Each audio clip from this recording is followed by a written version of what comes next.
Assalamualaikum warahmatullahi wabarakatuh. Sebelumnya izin memperkenalkan diri, nama saya Muhammad Nur Wahid, NPM 2021010183. Oke, kembali lagi ke video saya. Di sini lagi-lagi saya akan menjelaskan tentang kaidah-kaidah hukum Islam yang dibimbing oleh Bapak Hervin Yongki Pradikta, MHI. Yang pertama, prinsip dalam hukum Islam. Kata prinsip berarti asas, yakni kebenaran yang menjadi pokok dasar orang berpikir, bertindak, dan sebagainya. Adapun yang dimaksud dengan prinsip-prinsip hukum Islam ialah cita-cita yang menjadi pokok dasar dan landasan atau tumpuan hukum Islam. Adapun prinsip-prinsip dalam hukum Islam diantaranya yang pertama, meniadakan kesempitan dan kekuasaan. Contohnya, pertama, orang yang sedang bepergian, sakit, dan dalam keadaan hamil atau menyusui boleh tidak berpuasa.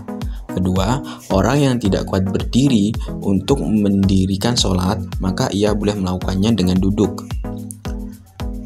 Kedua, sedikit pembebanan. Prinsip ini mengisyaratkan bahwa pembebanan syariat atas manusia memang ada, akan tetapi syarat yang diturunkan atau dibebankan itu diterima apa adanya tanpa mempersalahkannya atau mempertanyakannya, yang dapat menimbulkan kesukaran dan pemberatan atas pundak mukhalaf terhadap kewajiban agama yang diembannya. Prinsip ini dilandasi oleh firman Allah dalam surat Al-Maidah ayat 101.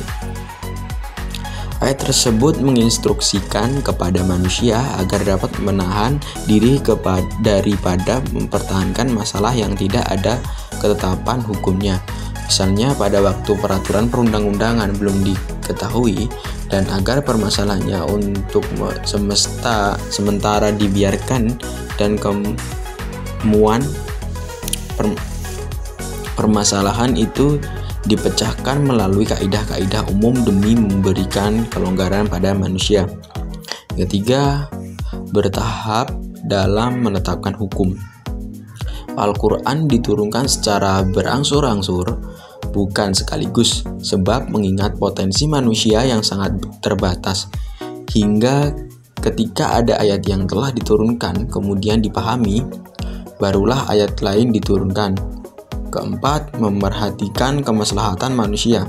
Dalam menetapkan hukum selalu didasarkan pada 3 sendi pokok, yaitu yang pertama, hukum ditetapkan setelah masyarakat membutuhkan hukum-hukum itu. Kedua, hukum-hukum ditetapkan oleh suatu kekuasaan yang berhak menetapkan hukum dan memudahkan masyarakat ke bawah ketetapannya. Ketiga, hukum-hukum ditetapkan menurut kadar kebutuhan masyarakat. Yang kelima, mewujudkan keadilan. Manusia menurut pandangan Islam adalah sama baik di hadapan Allah maupun di hadapan hukum, tanpa ada melihat kepada tinggi rendahnya suatu jabatan seseorang, tua maupun muda, melainkan seoptimal dan semaksimal apa yang telah ia perbuat dengan hukum Allah itu sampai mendapat predikat takwa. Kaidah dalam hukum Islam. Kata kaidah secara etimologi berarti asas. Adapun menurut Asy-Syuyuti dalam kitab Al-Ashibah wa An-Nazair bahwa kaidah adalah hukum yang bersifat kulli, menyeluruh, atau general law yang meliputi semua bagian. Macam-macam kaidah hukum Islam, yaitu yang pertama, kaidah asyiyah. Segala sesuatu perbuatan tergantung pada tujuannya. Adapun kebiasaan itu dapat ditetapkan sebagai hukum, kemudaratan itu harus dihilangkan, yang sudah diyakini tidak dapat dihapus oleh keraguan-keraguan, kesukaran itu mendatangkan kemudahan. Kedua, kaidah khairu asyiyah. Walaupun kedudukannya bukan sebagai kaidah asyiyah, namun keberadaannya tetap dijadikan sebagai kaidah yang penting dalam hukum Islam karena para fuqaha sepakat akan kehujahan kaidah ini. Adapun kaidah-kaidah khairu asyiyah ini ada sebanyak 40 kaidah yang dapat kita ketahui dalam Al-Qur'an.